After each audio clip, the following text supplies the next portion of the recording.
الحمد لله نحمده ونستعينه ونستغفره ونعوذ بالله من شرور أنفسنا ومن سيئات أعمالنا من يهد الله فلا مضل له ومن يضلل فلا هادي له ونشهد أن لا إله إلا الله وحده لا شريك له ونشهد أن محمدا عبده ورسوله أرسله بالحق بشيرا ونذيرا من يطع الله ورسوله فقد رشد ومن يعصهما فإنه لا يضر إلا نفسه ولا يضر الله شيئا أما بعد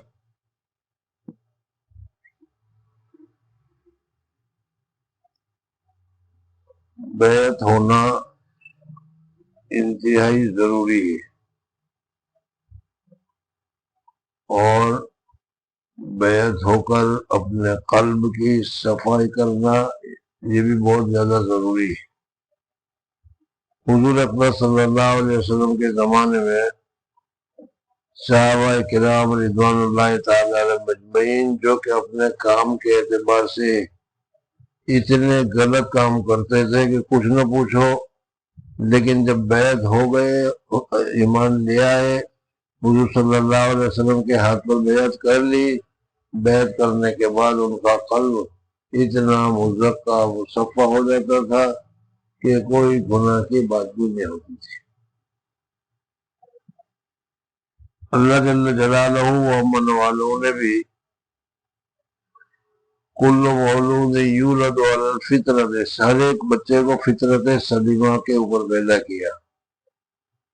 پھر دنیا کے ماحول کے اعتبار سے اس لڑکے میں خرابی آتی ہے۔ جہاں گالی گلوچ والے زیادہ ہوں گے وہ گالی گلوچ بولنا شروع کر دے گا، جہاں چوری کرنے والے زیادہ ہوں گے وہ بھی چوری کرنا شروع کر دے گا، جہاں شرابیوں کا درد ہو رہا ہوگا وہ شراب پینا شروع کر دے گا۔ ماحول کا اثر ہوتا ہے۔ ان تمام ماحول کے اثر کو دور کر کے ہمیں اپنے دل میں اللہ تبارک و تعالیٰ کے اوپر ایمان لے آنا ہے، اللہ تبارک و تعالیٰ کے ساتھ محبت کرنی ہے اور اللہ تبارک و تعالیٰ کے بتائے ہوئے طریقے پر زندگی گزارنی ہے۔ یہ ہمارا مطمئن نظر ہے، یہ ہماری کیا ہے پالیسی۔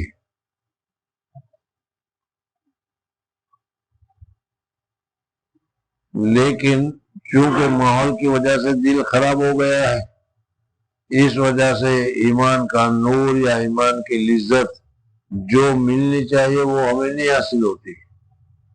صحابہ کرام رضوان اللہ تعالی علیہ مجمعین کو جو نماز پڑھنے کی لذت تھی، قرآن پاک کی تعلیم کی لذت تھی، قرآن پاک پڑھتے ہوئے یہ سکینہ کو دیکھ سکتے تھے، وہ اس وقت بہت مشکل ہے۔ اس وجہ سے بیعت ہونا ضروری ہے۔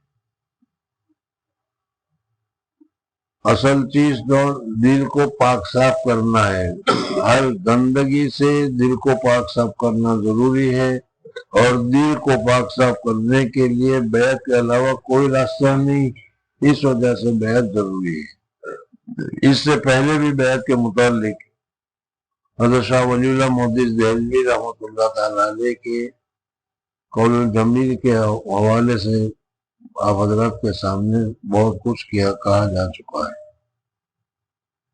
آج ہم لوگ بیعت کی طرف متوجہ نہیں ہوتے، اور اس کے ساتھ ساتھ ہمارا قلب جو ہے مزکا مصفا ہونا چاہیے، وہ مزفا اور مزکا نہیں ہوتا۔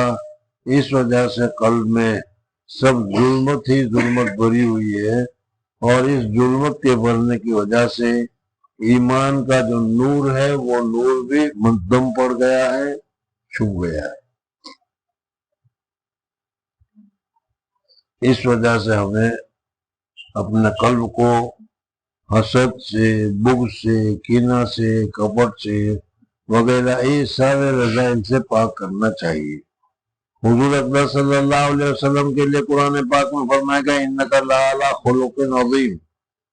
حضور صلی اللہ علیہ وسلم کے اخلاق میں رذائل تھا ہی نہیں، بلکہ بہت ہی اعلیٰ اور اونچے درجے کے اخلاق تھے۔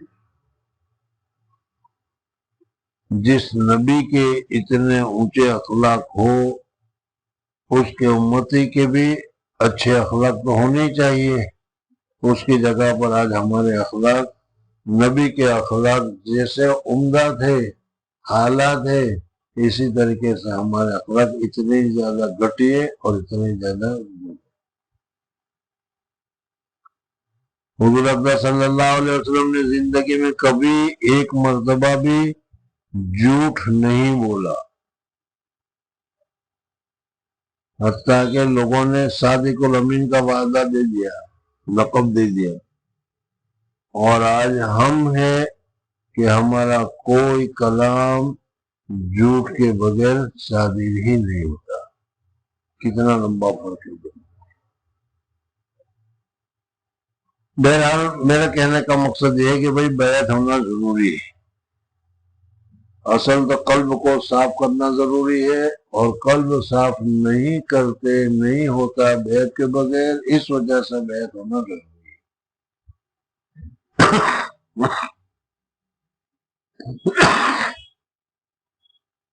حضور اکبر صلی اللہ علیہ وسلم نے بھی خود بیعت فرمایا ہے قرآن پاک میں، الذین یبایعونک انما یبایعون اللہ. صحابہ کرام رضوان اللہ تعالی علیہ مجمعین، مذکر مؤنث سب بیعت ہوتے تھے. قلب کی صفائی کی بھی بیعت ہوتی تھی، اس کے لیے حضور صلی اللہ علیہ وسلم نے بیعت کی، اور وہ بیعت کی سنت آج تک جاری. ہمارے اکابرین کو اگر تم دیکھو تو جن کو ہم اپنے اکابرین سمجھ رہے ہیں، ضرور انہوں نے بھی اپنے اپنے زمانے میں کسی نہ کسی کے ساتھ بیعت کی ہے، اور بیعت کر کے اپنے قلب کو صاف کیا ہے، مزکا اور مصفا کیا ہے.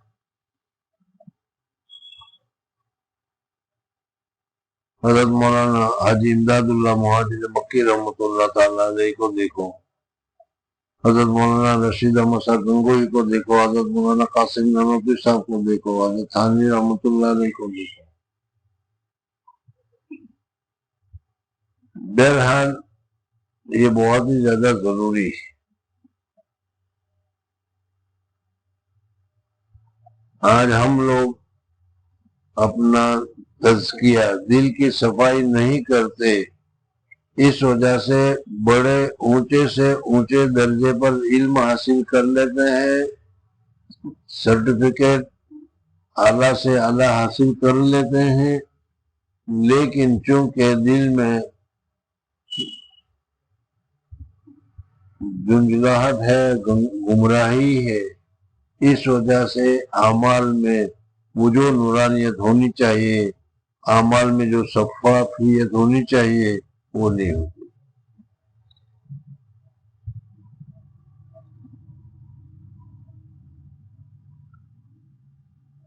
دوسرے نمبر پر جو بحث ہے وہ یہ ہے کہ بیعت ہونا چاہیے، چلو یہ تو ہم نے مان لیا، لیکن کس سے ہونا چاہیے؟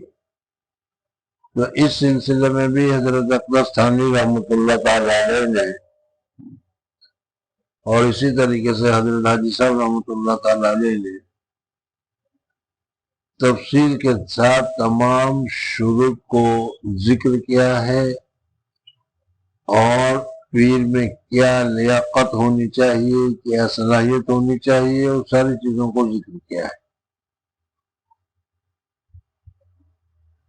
بزرگوں اور دوستوں،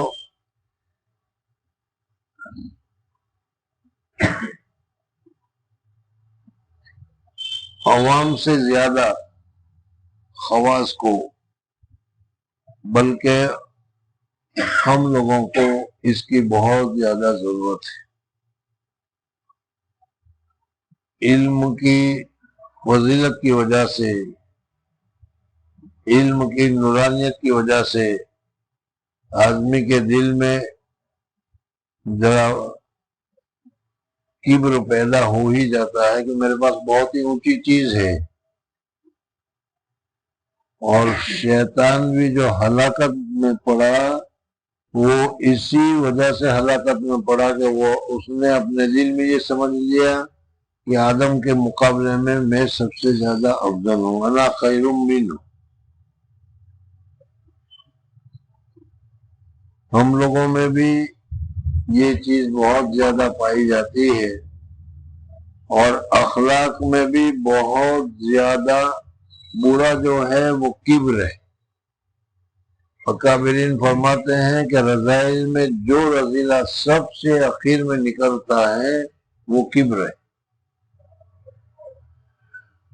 اور آج کل ہمارے لوگوں کی جو لڑائی، ہمارے لوگوں کی جو چیزیں ہوتی ہیں وہ اسی وجہ سے کہ میں اس سے اچھا ہوں اور میں اس سے بہتر ہوں۔ تو یہ کبر کی ابتدا ہے، اور پھر اس کا انتہا جو ہے وہ شیطانیت کی طرح ہوتا ہے، لعنت پر جا کر رکتا ہے۔ اس وجہ سے ہمارے لیے بہت ہی زیادہ ضروری ہے۔ پہلے تو بہت ہی مشکل تھا، عنقا کی طرح تھا، دور دور تک جانا پڑتا تھا، تب جا کر کہیں کوئی آدمی ایسا ملتا تھا جس کے پاس ہم بیعت کر کے اپنا تزکیہ کرا سکیں۔ اکابرین مشائخین وغیرہ جو تھے وہ جنگلوں میں رہتے تھے، تنہائیوں میں رہتے تھے، اور شہرت بھی اتنی نہیں ہوتی تھی۔ لیکن آج اللہ تبارک و تعالیٰ کا فضل ہے، اللہ تبارک و تعالیٰ کا کرم ہے کہ اللہ تبارک و تعالیٰ نے اس چیز کو ہمارے لیے بہت ہی آسان کر رکھا ہے۔ اس وقت ہمارے جامعات میں، مدارس میں کوئی مدرسہ ایسا خالی نہیں کہ جہاں پر صاحب نسبت کچھ نہ کچھ ہو۔ ڈابل میں دیکھو، شربیہ میں دیکھ لو، یا تمہارے جامعہ میں دیکھ لو، دوسری جگہ پر دیکھ لو، کھروڑ میں دیکھ لو، ہر جگہ پر اللہ تبارک و تعالیٰ نے صاحب نسبت بزرگوں کو رکھا ہے۔ اور پڑھنے کے بعد مستقلاً اس کے لیے وقت لگانے کی ضرورت نہیں، لگائے تو بہت اچھا ہے لیکن لگانے کی ضرورت نہیں ہے۔ پڑھنے کے ساتھ ساتھ بھی یہ تزکیہ کا کام ہو سکتا ہے۔ حضرت مولانا رشید احمد صاحب گنگوئی رحمۃ اللہ علیہ کے زمانے میں پڑھنے کے ساتھ ساتھ بیعت نہیں کرتے تھے، اس لیے کہ پڑھنے میں نقصان ہوتا ہے۔ لیکن اب پڑھنے میں بھی زیادہ کمزوری آ گئی ہے، اور اس کے بعد پھر بیعت کی طرف متوجہ ہی نہیں ہوتے۔ اس وجہ سے مشائخ نے یہ سمجھا کہ چلو پڑھنے کے زمانے میں ہو جائے تو بہت اچھا ہے۔ بہرحال اس وقت زیادہ بات نہ کرتے ہوئے، آج ہمارے زمانے میں ہم لوگوں میں تزکیہ کی، دل کے صفائی کی، معمولات کی پابندی کی، اخلاص کی بہت زیادہ کمی ہے۔ ہر ایک آدمی کو اپنے متعلق سوچنا چاہیے کہ مجھ میں اخلاص ہے یا نہیں، اخلاص ہے یا کبر ہے۔ قرآن پاک کی تلاوت کرتا ہوں یا تلاوت کرنے کا جی نہیں چاہتا، تہجد پڑھتا ہوں یا تہجد پڑھنے کا جی نہیں چاہتا، اسی سے اندازہ ہو جاتا ہے۔ بہرحال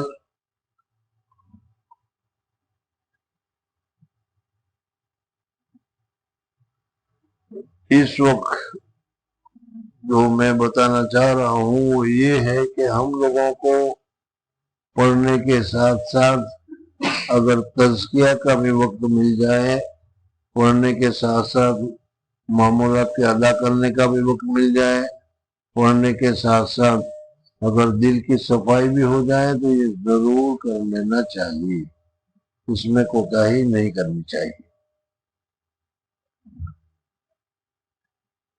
اللہ جل جلالہ و من والہ مجھے اور آپ کو یہ جو سہولتیں اللہ تبارک و تعالیٰ نے ہمیں دے رکھی ہے اس سے فائدہ اٹھانے کی سعادت اور توفیق نصیب فرمائے۔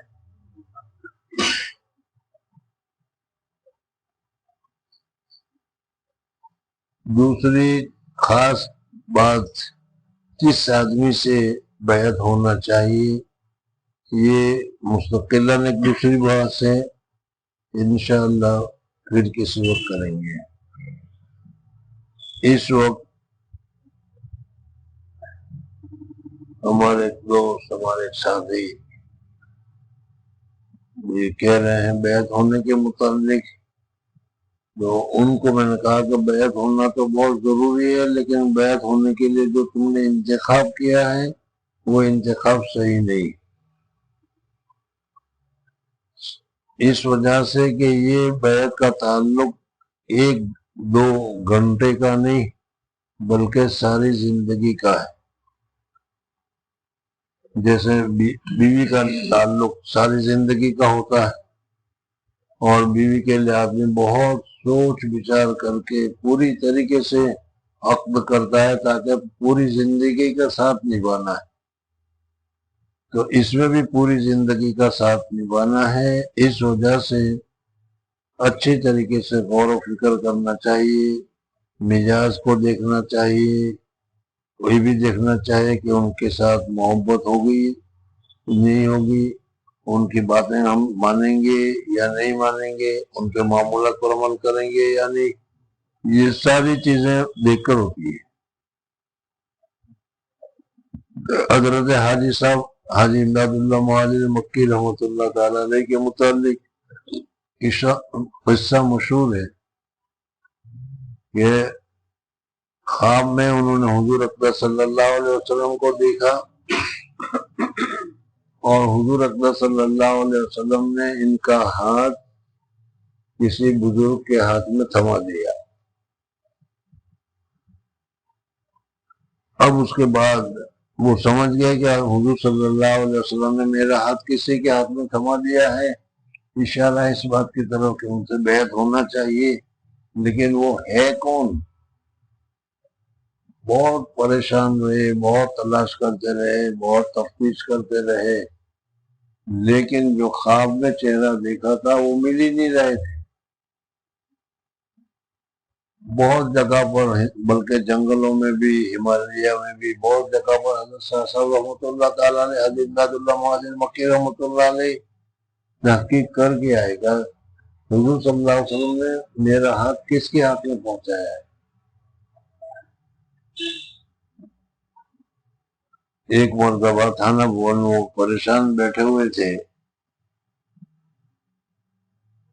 تو کسی نے ان کو کہا کہ بھائی تھانہ بھون کے پاس ایک چھوٹی سی بستی ہے لوہاری کر کے، اس لوہاری بستی میں بھی ایک بزرگ رہتے ہیں، ان کو دیکھ لو شاید وہ کام کیا مل جائے۔ یہ کام تھانہ بھون سے قریب ہے، 3-4 میل کے فاصلے پر، ساری ہندوستان کو کنگال مارا، لیکن قریب میں 3-4 میل پر ہے، وہاں نے دیکھا ہی نہیں تھا۔ جب ان کے دل میں آیا کہ ٹھیک ہے دیکھ لینا چاہیے 3-4 میل پر، تو حضرت حاجی صاحب رحمۃ اللہ تعالیٰ نے لوہاری گئے۔ لوہاری چھوٹا سا ایک گاؤں، وہاں ایک مولانا صاحب تھے، وہ امامت کراتے تھے اور مکتب میں بچوں کو پڑھاتے تھے، میاں جی نور محمد ان کا نام تھا۔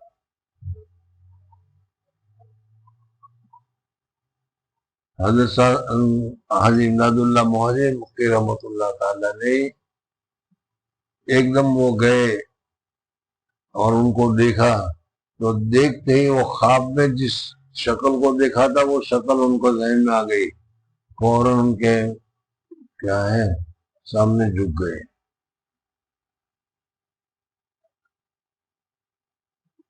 اور کمال دیکھو کہ حضرت میاں جی نور محمد صاحب، نور محمد ان کا نام تھا، میاں جی نور محمد صاحب نے جب ان کو دیکھا کہ آ گئے اور ان کے ساتھ بیعت کا تعلق کے لیے جھک بھی گئے وہ، تو حضرت میاں جی نور محمد صاحب نے فرمایا کہ تم کو اپنے خواب پر اتنا اعتماد ہے؟ وہ خواب دیکھا تھا وہ حضرت نہیں ہے۔ اور پھر تو حضرت حاجی صاحب رحمۃ اللہ تعالیٰ علیہ، حضرت میاں جی نور محمد جنجانی رحمۃ اللہ تعالیٰ علیہ۔ بہرحال بزرگوں اور دوستوں، ہم لوگوں سے مستقلاً وقت، مستقلاً جگہ، مستقلاً الگ سے تو یہ کام ہوا نہیں جاتا، لیا نہیں جاتا۔ تعلیم کے ساتھ ساتھ اگر ہو جائے تو بہت اچھا ہے، لیکن ہم لوگ تعلیم کے ساتھ بھی کرنے کے لیے تیار نہیں، اور پھر ہم سندیں حاصل کر لیتے ہیں، مولوی بن جاتے ہیں، مفتی بن جاتے ہیں، قاری بن جاتے ہیں، اور کیونکہ قلب میں وہ توازن نہیں ہوتی، اس وجہ سے قلب میں پھر کبر پیدا ہو جاتا ہے، میں کچھ ہوں، یہ پیدا ہو جاتا ہے، یا انا خیر من ہو، یہ پیدا ہو جاتا ہے، اس سے تو میں اچھا ہوں۔ جو توازن ہونی چاہیے وہ نہیں ہو۔ اس وجہ سے بیعت ہونا چاہیے، معمولات کی پابندی ہونی چاہیے، اور ان معمولات کی پابندی کے ذریعے سے قلب میں ایک قسم کی توازن پیدا ہوگی، نورانیت پیدا ہوگی، اور اس نورانیت کے بعد اللہ تبارک و تعالی دل میں ایمان کو مضبوط کرے گا، اور ایمان مضبوط ہوگا۔ آج ہمارا دل میں ایمان ہے، لیکن جتنا مضبوط ہونا چاہیے اتنا مضبوط نہیں ہے۔ ذرا سا دھکا لگے گا تو جیسے چار سبزہ اکھڑ جاتا ہے، اس طریقے سے ہمارا دل سے ایمان اکھڑ جائے گا۔ اللہ تبارک و تعالی ہمارے ایمان میں اور زیادہ استقامت اور قوی نصیب فرمائے۔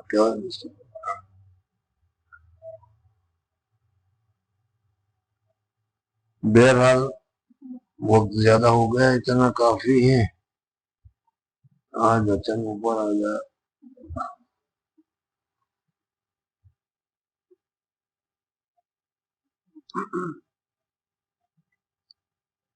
الحمد لله نحمده ونستعينه ونستغفره ونعوذ بالله من شرور أنفسنا ومن سيئات أعمالنا، من يهد الله فلا مضل له ومن يضلل فلا هادي له، ونشهد أن لا إله إلا الله وحده لا شريك له، ونشهد أن محمدا عبده ورسوله أرسله بالحق بشيرا ونذيرا، من يطع الله ورسوله فقد رشد، ومن يعصهما فإنه لا يضر إلا نفسه ولا يضر الله شيئا، أما بعد. أعوذ بالله من الشيطان الرجيم، بسم الله الرحمن الرحيم. الذين يبايعونك إنما يبايعون الله، يد الله فوق أيديهم، ومن نقص فإنما ينقص على نفسه، ومن أوفى بما عهد عليه الله فسيؤتيه أجرا عظيما. لا إله إلا الله، لا إله إلا الله، محمد رسول اللہ، محمد رسول اللہ، نہیں کوئی معبود اللہ کے سوا، اللہ کے سوا، اور سیدنا محمد، اور سیدنا محمد صلی اللہ علیہ وسلم، صلی اللہ علیہ وسلم اس کے سچے رسول ہیں، اس کے سچے رسول ہیں۔ ایمان لایا میں، ایمان لایا میں اللہ پر، اللہ پر، اس کی کتابوں پر، اس کی کتابوں پر، اس کے رسولوں پر، اس کے رسولوں پر، اس کے فرشتوں پر، اس کے فرشتوں پر، اور تقدیر پر، اور تقدیر پر، بھلا ہو یا برا، بھلا ہو یا برا، سب اللہ کی طرف سے ہے، سب اللہ کی طرف سے ہے۔ توبہ کی میں نے، توبہ کی میں نے، کفر سے، کفر سے، شرک سے، شرک سے، بدعات سے، بدعات سے، نماز چھوڑنے سے، نماز چھوڑنے سے، چوری کرنے سے، چوری کرنے سے، جھوٹ بولنے سے، جھوٹ بولنے سے، پرایا مال ناحق کھانے سے، پرایا مال ناحق کھانے سے، اور ہر گناہ سے، اور ہر گناہ سے، چھوٹا ہو یا بڑا، چھوٹا ہو یا بڑا، انشاءاللہ، انشاءاللہ کوئی گناہ نہیں کروں گا، کوئی گناہ نہیں کروں گا، اور اگر ہو گیا تو، اور اگر ہو گیا تو توبہ کروں گا، توبہ کروں گا۔ یا اللہ، یا اللہ میری توبہ قبول فرما، میری توبہ قبول فرما۔ یا اللہ، یا اللہ میری توبہ قبول فرما، میری توبہ قبول فرما۔ یا اللہ، یا اللہ میری توبہ قبول فرما، میری توبہ قبول فرما۔ مجھے اپنے سچے بندوں میں شامل فرما، مجھے اپنے سچے بندوں میں شامل فرما، مجھے توفیق عطا فرما توفیق عطا فرما اپنی رضامندی کی، اپنی رضامندی کی، اپنے پاک رسول صلی اللہ علیہ وسلم کی تابعداری کی۔ بیعت کی میں نے حضرت اقدس شیخ الحدیث مولانا محمد زکریا صاحب سے سلسلہ چشتیہ صابریہ میں اسماعیل کے ہاتھ پر دعا کرو کہ اللہ تبارک و تعالیٰ جو توبہ کی گئی ہے اللہ تبارک و تعالیٰ اس کو قبول فرمائے، مشائخ کے فیوز برکات سے مالا مال فرمائے، سلسلہ چشتیہ صابریہ امدادیہ قادریہ نقشبندیہ سارودیہ کے فیوز برکات سے زیادہ مستفیض فرمائے، نفس اور شیطان کی شرارتوں سے ہماری حفاظت فرمائے، جن چیزوں سے توبہ کی گئی ہے وہ سارے بڑے گناہ ہیں، گناہ کبیرہ سے بچنے کا پورا اہتمام کیا جائے۔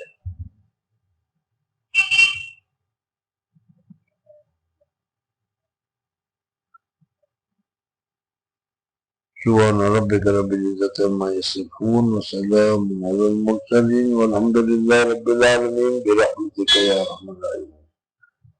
حضرت شیخ نور اللہ بیعت کی بات فرمایا کرتے تھے کہ بھائی بیعت ہونا کچھ کرنے کے لیے ہو، بیعت تو تبرکن بھی ہو جاتا ہے کہ چلو بھائی ایک بڑا سلسلہ ہے تو اس میں بیعت ہو گئے، لیکن تبرک کے لیے نہ ہو بلکہ کچھ کرنے کے لیے ہو کہ اب دل کی صفائی کا کام شروع کرنا ہے۔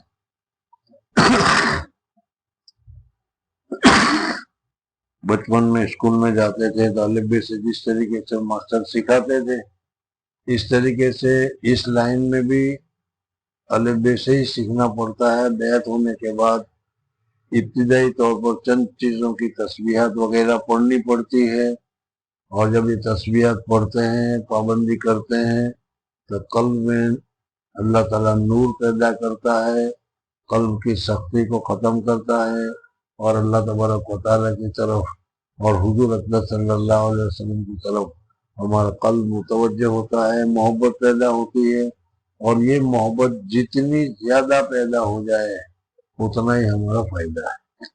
اس وجہ سے سب سے ابتدائی جیسے اسکول میں ایکڑا کوکھ سکھلایا جاتا ہے، اس طریقے کا یہ ہے کہ پہلا کلمہ لا الہ الا اللہ محمد رسول اللہ، تیسرا کلمہ سبحان اللہ والحمد للہ ولا الہ الا اللہ واللہ اکبر ولا حول ولا قوة الا باللہ العلی العظیم، استغفر اللہ الذی لا الہ الا هو الحی القیوم واتوب الیہ، درود شریف، یہ چار چیزیں تبلیغ والے بھی یہی چار چیزیں، اصل چیز یہی ہے، 300 مرتبہ ہے، لیکن چونکہ آج کل ہماری صلاحیت اور ہماری استعداد بہت سست ہو گئی ہے، اس وجہ سے اگر 300 مرتبہ صبح کو پہلا کلمہ، تیسرا کلمہ 300 مرتبہ، استغفار 300 مرتبہ، درود شریف 300 مرتبہ، 1200 ہو گیا، اور شام کو بھی یعنی صبح کا مطلب فجر سے لے کر 12 بجے تک، اور شام کا مطلب یہ ہے کہ ظہر سے لے کر رات کو سونے تک یہ تسبیح پڑھنی ہے۔ میں تجربہ سے یہ کرتا ہوں کہ ہم لوگ چونکہ ذرا سست ہے، اس وجہ سے میں 100 مرتبہ سے شروع کراتا ہوں کہ پہلا کلمہ 100 مرتبہ، تیسرا کلمہ 100 مرتبہ، استغفار 100 مرتبہ، درود شریف 100 مرتبہ صبح اور 100 مرتبہ شام کو، 2-3 مہینے تک برابر پابندی ہوتی رہے، پھر 100 کی جگہ پر 200 کر لو، 200 کی جگہ پر 300 کر لو۔ اس میں یہ کہ ایک چیز کرنے کے بعد پھر اس میں چھوٹ نہیں جانا چاہیے۔ حضور اقدس صلی اللہ علیہ وسلم کے متعلق حدیث میں آتا ہے خیر العمل ما دیم علیہ، بہترین عمل وہ ہے جس کے اوپر پابندی ہو، تو پابندی سے جو روز کیا جائے اس کا فائدہ زیادہ ہوتا ہے۔ قرآن پاک کا پاؤ پڑا روزانہ قرآن پاک کی تلاوت کرنی چاہیے۔ قرآن بہت بڑی نعمت ہے، لیکن اس نعمت کی قدر ہم سے نہیں ہو رہی۔ قرآن پاک کی ایک قدر تو یہ ہے کہ اس کا احترام کیا جائے اور اس کی روزانہ تلاوت کی جائے۔ اس میں روزانہ پاؤ پارا قرآن پاک کی تلاوت بھی کرتی ہے. فجر کی نماز صبح صادق کے بعد فجر کی نماز کے بعد ایک مرتبہ یاسین شریف پڑھنا ہے، اور ایک مرتبہ یاسین شریف پڑھنے کے بعد اللہ تعالیٰ سے دعا کرنا ہے کہ اللہ میں نے یاسین شریف جو پڑھی اسے تو قبول فرما، اور اس کا ثواب حضور اقدس صلی اللہ علیہ وسلم تک جتنے میرے واسطے ہیں پیر ہیں ان سب کی ارواح کو میں اشارہ ثواب کرتا ہوں. اگر روزانہ کوئی آدمی 100 روپے تمہیں بیچتے رہے، نہ پہچان ہو تو بھی تمہارا دل اس کی طرف مائل ہو جاتا ہے، محبت ہو جاتی ہے.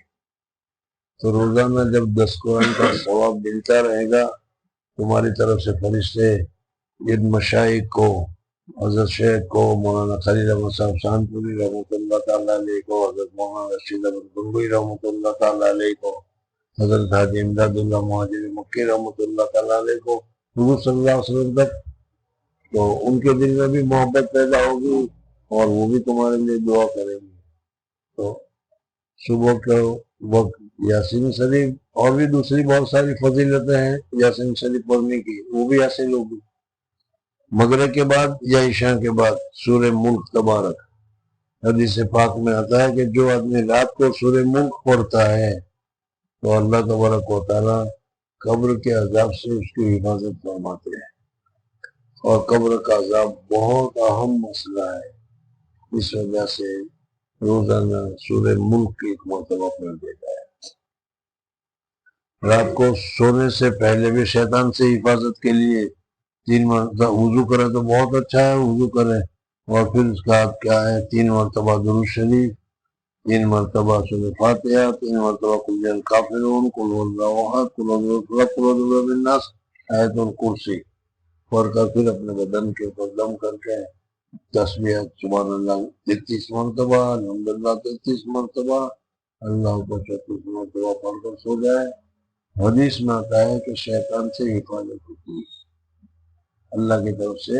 تو یہ سونے سے پہلے کا معاملہ ہے. ایک کتاب ہے حزب الاعظم، اس میں حضور اکبر صلی اللہ علیہ وسلم کی جو دعائیں ہیں وہ ساری دعائیں جمع کی ہیں.